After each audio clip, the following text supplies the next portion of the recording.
ನಮಸ್ಕಾರ ಪ್ರಿಯ ವೀಕ್ಷಕರೇ, ದೇವನಾಂ ಪ್ರಿಯ ಕ್ಲಾಸಸ್‌ಗೆ ಸ್ವಾಗತ. ಇಂದಿನ ತರಗತಿಯಲ್ಲಿ ನಾವು ಗಾಂಧಿ ಪೀಸ್ ಪ್ರೈಸ್ ಬಗ್ಗೆ ತಿಳಿದುಕೊಳ್ಳೋಣ. ಇದು ಅಂತಾರಾಷ್ಟ್ರೀಯ ಪ್ರಶಸ್ತಿ ಕೂಡ ಆಗಿದೆ. ಇದು ಭಾರತ ಸರ್ಕಾರ ನೀಡುವಂತ ಪ್ರಶಸ್ತಿ. ಯಾರಾದರೂ ನಮ್ಮ ಚಾನೆಲ್‌ಗೆ ಸಬ್ಸ್ಕ್ರೈಬ್ ಆಗದಿದ್ರೆ ಸಬ್ಸ್ಕ್ರೈಬ್ ಆಗಿ, ಹಾಗೆ ನಮ್ಮ ವಿಡಿಯೋಗಳನ್ನು ಎಲ್ಲರಿಗೆ ಉಪಯೋಗವಾಗುವಂತೆ ಪ್ರತಿಯೊಬ್ಬರು ಕೂಡ ಶೇರ್ ಮಾಡಿ.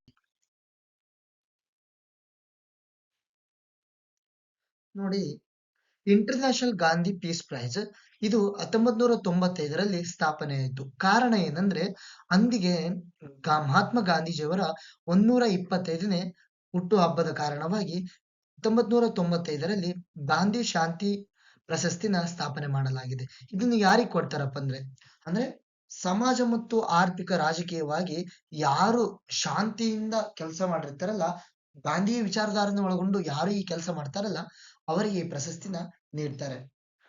ಇದನ್ನ ಸ್ಪಾನ್ಸರ್ ಮಾಡುವವರು ಯಾರಂದ್ರೆ ಭಾರತ ಸರ್ಕಾರ. ಇದು ಒಟ್ಟು ಮೊತ್ತ ಎಷ್ಟಿದೆಪ್ಪ ಅಂದ್ರೆ ಇಂಟರ್ನ್ಯಾಷನಲ್ ಗಾಂಧಿ ಪೀಸ್ ಪ್ರೈಸ್ ಗಾಗಿ 1 ಕೋಟಿನ ಗೌರ್ಮೆಂಟ್ ಕೊಡುತ್ತೆ. 1 ಕೋಟಿ ಕೊಡುತ್ತೆ. ನಂತರ ಇದು the award is conferred by the president of India at A function ಇನ್ ರಾಷ್ಟ್ರಪತಿ ಭವನ. ಈ ಅವಾರ್ಡ್ ಯಾರಿಗೆ ಕೊಡ್ಬೇಕು, ಏನ್ ಕೊಡ್ಬೇಕು ಅಂತೆಲ್ಲ ಕನ್ಫರ್ಡ್ ಮಾಡೋರು ಯಾರಂದ್ರೆ ಭಾರತದ ರಾಷ್ಟ್ರಪತಿ ಅವರಾಗಿದ್ದಾರೆ. ಅದೇ ರೀತಿಯಾಗಿ the award has been given posthumously ಅಂದ್ರೆ ಮರಣೋತ್ತರವಾಗಿ ಗಾಂಧಿ ಶಾಂತಿ ಪ್ರಶಸ್ತಿ ಕೂಡ ಕೊಡಬಹುದಾಗಿದೆ ಎಂದು ತಿಳಿಸಿದೆ. ಇದರ ಮೊದಲ ವಿನ್ನರ್ ಯಾರಪ್ಪ ಅಂದ್ರೆ doctor Julius Nyerere 1995ರಲ್ಲಿ ತಾಂಜೇನಿಯಾದ farmer president ಆದಂತ ಡಾಕ್ಟರ್ ಜೂಲಿಯಸ್ ನೈರೆರೆ ಅವರು ಪಡೆದಿದ್ದಾರೆ. ಅದೇ ರೀತಿಯಾಗಿ 2025ರಲ್ಲಿ ಯಾರಿಗೂ ಇನ್ನೂ ಕೊಟ್ಟಿಲ್ಲ. ಅದು ಕರೆಂಟ್ ಅಫೇರ್ಸ್ ದಲ್ಲಿ ಬಂತು ಅಂದ್ರೆ ಕೊಟ್ಟಿದ್ರೆ ನಾನು ಅದನ್ನ ನಿಮ್ಗೆ ಅಪ್ಡೇಟ್ ಮಾಡ್ತೀನಿ. ಅದೇ ರೀತಿಯಾಗಿ ಭಾರತೀಯರು ಯಾರ್ಯಾರು ಇದನ್ನ ಪಡೆದಿದ್ದಾರೆ ಅದರ ಲಿಸ್ಟ್ ಕೂಡ ಕೊಟ್ಟಿದ್ದೀನಿ, ನೋಡೋಣ ಬನ್ನಿ. ನೋಡಿ, first Indian inner was Ramakrishna machine 1998. ಅಂದ್ರೆ ಎಲ್ಲರಿಗೂ ಗೊತ್ತಿರಲೇಬೇಕಿದು. ರಾಮಕೃಷ್ಣ ಮಷಿನ್ ನಮ್ಮ ಪ್ರೀತಿಯ ಸ್ವಾಮಿ ವಿವೇಕಾನಂದರು ಸ್ಥಾಪನೆ ಮಾಡಿದಂತಹ ರಾಮಕೃಷ್ಣ ಮಷಿನ್ ಇದೆ ಅಲ್ವಾ, ಅದಕ್ಕೆ 1998ರಲ್ಲಿ ಗಾಂಧಿ ಶಾಂತಿ ಪ್ರಶಸ್ತಿ ಕೂಡ ದೊರೆತಿದೆ. ಅದೇ ರೀತಿಯಾಗಿ 1999ರಲ್ಲಿ ಬಾಬಾ ಆಮ್ಟೆ ಅವರಿಗೆ ದೊರೆತಿದೆ. ಬಾಬಾ ಆಮ್ಟೆ ಅವ್ರಿಗೆ ಯಾಕೆ ಕೊಟ್ಟಿರ್ಬೋದು ಯೋಚನೆ ಮಾಡಿ. ಬಾಬಾ ಆಮ್ಟೆ ಅವರು ಅಂತ ಸಾಧನೆಯನ್ನ ಏನ್ ಮಾಡಿರ್ಬೋದು ಯಾರಾದ್ರೂ ಗೊತ್ತಾ?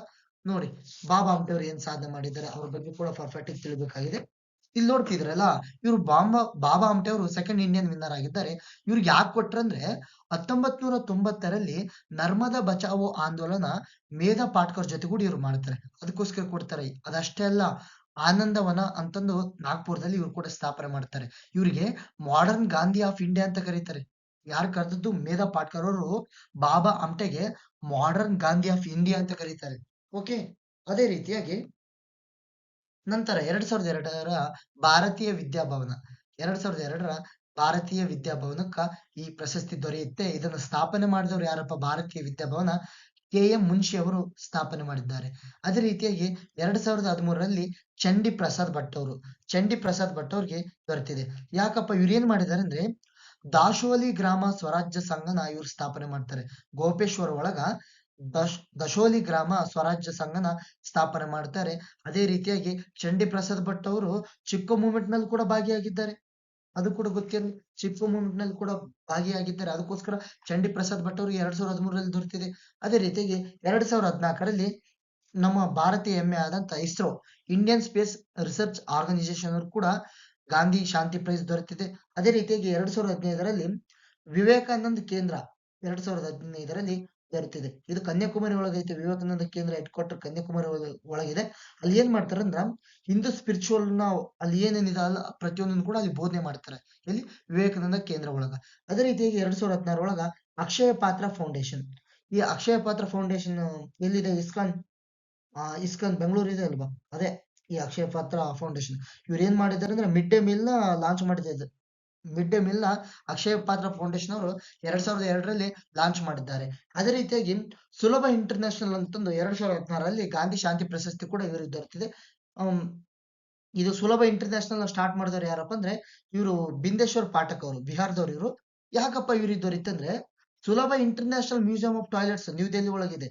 ಅಂದ್ರ ಶೌಚಾಲಯಗಳ ಬಗ್ಗೆ ಎಲ್ಲರಿಗೂ ತಿಳುವಳಿಕೆ ಮೂಡಿಸೋದ್ರಲ್ಲಿ ಸುಲಭ ಇಂಟರ್ನ್ಯಾಷನಲ್ ಅವರು ಪ್ರಮುಖ ಪಾತ್ರ ವಹಿಸಿದ್ದಾರೆ. ಅದಕ್ಕೋಸ್ಕರ ಇವ್ರಿಗೆ ದೊರೆತಿದೆ. ಅದೇ ರೀತಿಯಾಗಿ ಏಕ್ ಏಕಲ್ ಅಭಿಯಾನ ಟ್ರಸ್ಟ್ ಅವರು ಇವ್ರಿಗೂ ಕೂಡ ದೊರೆತಿದೆ 2017ರಲ್ಲಿ. ಅದೇ ರೀತಿಯಾಗಿ 2021ರ ವಿಜೇತರು ಯಾರಂದ್ರೆ ಗೀತಾ ಪ್ರೆಸ್, ಗೋರಖ್ಪುರಿಂದ ಗೀತಾ ಪ್ರೆಸ್. ತದನಂತರ ಇನ್ನೂ ಕೂಡ ಯಾರಿಗೂ ಕೊಟ್ಟಿಲ್ಲ. ಕೊಟ್ಟ ತಕ್ಷಣ ನಾನು ಎಲ್ಲರಿಗೂ ಕೂಡ ಅಪ್ಡೇಟ್ ಮಾಡ್ತೀನಿ. ಯಾರಿಗಾದ್ರೂ ನನ್ನ ಚಾನಲ್ ಇಷ್ಟ ಆಗಿದ್ರೆ ದಯವಿಟ್ಟು ಲೈಕ್ ಮಾಡಿ, ಶೇರ್ ಮಾಡಿ, ಸಬ್ಸ್ಕ್ರೈಬ್ ಮಾಡಿ. ಮುಂದಿನ ವಿಡಿಯೋ ಒಳಗ ಆದಷ್ಟು ಕೂಡ ನಮಗೆ ತಿಳಿದಂತ ಜ್ಞಾನವನ್ನು ಪ್ರತಿಯೊಬ್ಬರಿಗೂ ಕೂಡ ಪಸರಿಸಲು ನಾನು ಆದಷ್ಟು ಮಾಡ್ತೀನಿ. ಇಲ್ಲಿ ಯಾವುದನ್ನು ಕೂಡ ಮುಚ್ಚುಮರೆ ಇಟ್ಕೊಂಡು ನಮ್ಮಲ್ಲಿರುವಂತ ಜ್ಞಾನವನ್ನು ಕೊಳೆಯುವಂಗ ಮಾಡುವುದು ಬೇಡ. ಇರುವಂತ ಜ್ಞಾನವನ್ನು ಎಲ್ಲರಿಗೂ ಹಂಚಬೇಕು, ಪ್ರತಿಯೊಬ್ಬರು ಕೂಡ ಕಲಿಬೇಕು, ಪ್ರತಿಯೊಬ್ಬರು ಕೂಡ ಬೆಳಿಬೇಕು ಎಂದು ಹೇಳುತ್ತಾ ಇಲ್ಲಿಗೆ ನನ್ನ ತರಗತಿಯನ್ನು ಮುಗಿಸುತ್ತೇನೆ. ಜೈ ಹಿಂದ್, ಜೈ ಕರ್ನಾಟಕ ಮಾತೆ.